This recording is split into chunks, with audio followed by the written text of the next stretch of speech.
Welcome to the Wild Crone Wisdom podcast with your host Vinutha Mohan. In this episode, we explore the possible reframing of what it means to be the fittest.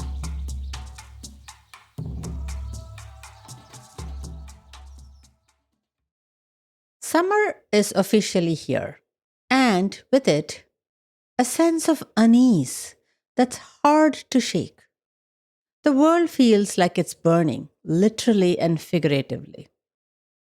Every morning, I hesitate before turning on the news or opening the New York Times. There's always something: two major wars, nuclear threats, airplanes crashing, violent immigration policies, mass protests, and increasingly unrecognizable weather. The list just keeps growing. It's been 5 relentless years since the pandemic, and in many ways, it feels like we have never truly had a chance to catch our breath. Our country remains deeply divided. There's little room for nuance, no real effort to understand or collaborate. With rising costs, climate extremes, and tense global airspace, this summer feels more sobering than celebratory. It makes me ask, will we ever find peace again? And more urgently, how do we move forward together as a nation, as a world, as humankind? We often hear about survival of the fittest, a phrase popularized by Charles Darwin. For many of us, it's become synonymous with competition, struggle, dominance. It suggests a mindset of scarcity, one where resources are limited and only the strongest and most aggressive among us will make it. But what if we have misunderstood what fittest really means? The Ukrainian American geneticist Theodosius Dobzhansky offered a powerful reframe. He suggested that the fittest may also be the gentlest, because survival often requires mutual help and cooperation. That stopped me in my tracks. The idea that the most adaptive, the truly fit, might actually be those who extend compassion, build community, and nurture connection feels not only radical, but also deeply biological. Because here's the truth: our brains are wired for connection. It's not dominance that keeps us alive, it's belonging. Our nervous systems thrive on trust, touch, and emotional safety. And when those systems are nourished, our physical and mental health flows. Dr. Stephen Porges, a psychiatrist and behavioral neuroscientist, developed what is called polyvagal theory, which helps explain this. His research on the vagus nerve, a kind of communication superhighway between the brain and the body, shows that we are designed for social engagement. To truly feel safe and regulated, Porges says we need 4 things: psychological and physical safety, proximity to others, physical touch, and trusting relationships. But in today's climate, dominated by war, fake news, divisive media, and increasing isolation, those 4 essentials have become harder and harder to find. Safety and trust are eroded by misinformation and outrage culture. Proximity and touch are threatened by loneliness, social anxiety, and the lingering echoes of a pandemic era distancing.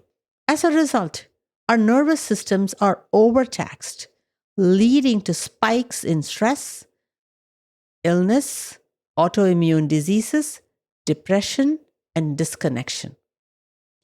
So, what do we do with all this? I recently came across a quote that struck me. Instead of asking, why is this happening to me? Ask, what is this trying to teach me? It's such a powerful shift. Every crisis, every disruption, every heartbreak we are living through, what if they are invitations? Invitations to grow, to look inward, to raise our collective consciousness. So maybe we need to ask, what am I not seeing clearly? What lesson am I resisting? What is the universe inviting me to face with courage and compassion, not shame or blame?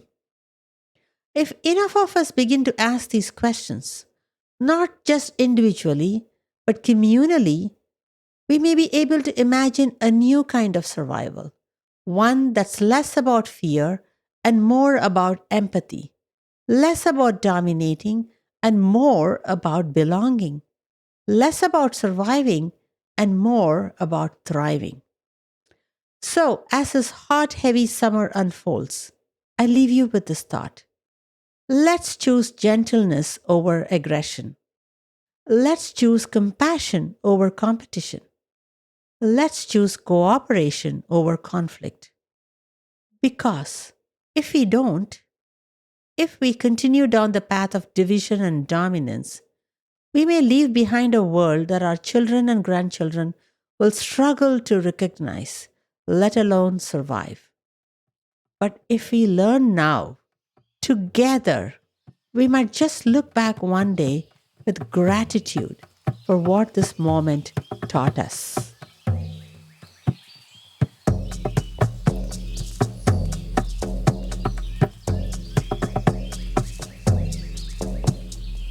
Thanks for listening to this episode of the Wild Crone Wisdom with your host Vinutha Mohan.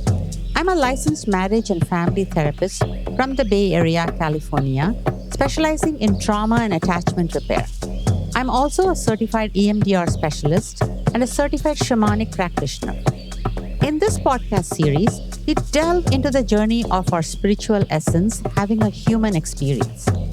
While many social scientists study human emotions, thoughts, and behaviors, and others explore transcendental experiences, few bridge the gap to help embody the spiritual wisdom in everyday life.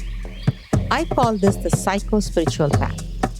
Through this podcast, I hope to share bite-sized practical insights for navigating life as an empowered sovereign being.